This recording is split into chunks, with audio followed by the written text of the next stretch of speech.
at the hospital down the street. Hi, I'm Jennifer North. And, both Donald Trump and J.D. Vance consider me a threat to democracy.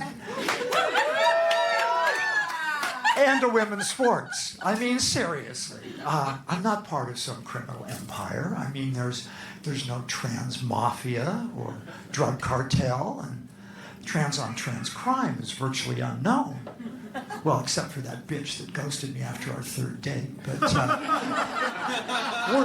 we're usually the victims. I mean, I've been a victim. I was a victim of a confused genetic programmer because whoever was in charge that day decided to make me trans.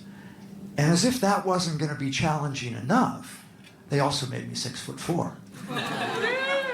And no basketball skills. I mean, seriously, couldn't I have been like 5'8" and at least able to dribble? I mean, you got the hands right, but the feet. Why did the feet have to be so goddamn big? I mean, it's a real problem finding fashionable footwear. Have you ever tried to find a pair of cute navy slingbacks in a lady's size 13? Yeah, good luck. Anyways, I've only been out as Jen for the last 3 or 4 years, and before that, I was living as Jen's twin brother, Henry, her much older twin brother, because you see, while Henry's the wrong side of 70, Jen is still a fun-loving and effervescent 59-year-old, at least according to her Hinge profile. And back when I decided to come out, it never occurred to me that it might fracture the republic. I mean, I didn't do this to dominate women's sports. I did this because I wanted to wear dresses and skirts and corrupt the youth of America. Now, part of my gender confusion could have been environmental, though, because I am an only child. Dad wanted a boy, Mom wanted a girl. Now at least they're both happy. But being an only child, especially a white male only child, well, it came with a lot of privilege, but it also came with certain responsibilities. And one of them was my education.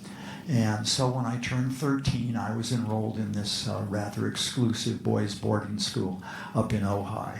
It's co-ed now, but back when I went there, just for boys, horny, pimply teenage boys who thought about the Roman Empire all day long.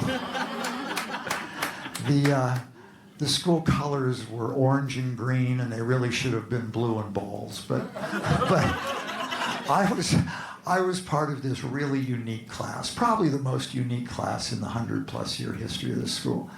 And that's because out of a graduating class of 33, 3 of us have now come out as trans. Seriously, 3, nearly 10%. So that means that my class produced just as many trans women as we did doctors, or lawyers, or corrupt politicians. And I guess we really were the first co-ed class. Now, a lot of girls, when they transition, they want to divorce themselves from that former persona. They refer to that as their dead name. And they'll change their gender and their name on their driver's license and their passport. And one friend of mine, she went so far as to have it changed on her college diploma and all of her honor societies. And then she was frustrated because she was having difficulty getting it changed on her birth certificate. And I remember saying to her at the time, honey, it also says you weigh 7 pounds. A lot's changed since then, I mean, get over it. Get yourself some help. Well, I'm not going to kill Henry. I mean, first of all, he's a really nice guy. And secondly, he's the only person that remembers all my passwords. He's retired and doesn't leave the house very often. And did I mention the house? Oh, well, yeah, Henry has a lovely home with a low-interest mortgage and a health plan and a pension. hell, I'm not going to kill him. I ought to marry him. Especially since he's the only man that I've ever been intimate with. Because, you see, back when I could only dream about being Jen, she only ever had fantasy sex with Henry. Now think about that for a minute. I was both the prince and the princess in my own fantasies. And I'm sure there's some shrink in Beverly Hills who would love to hear that story and sign me up for a dozen more sessions.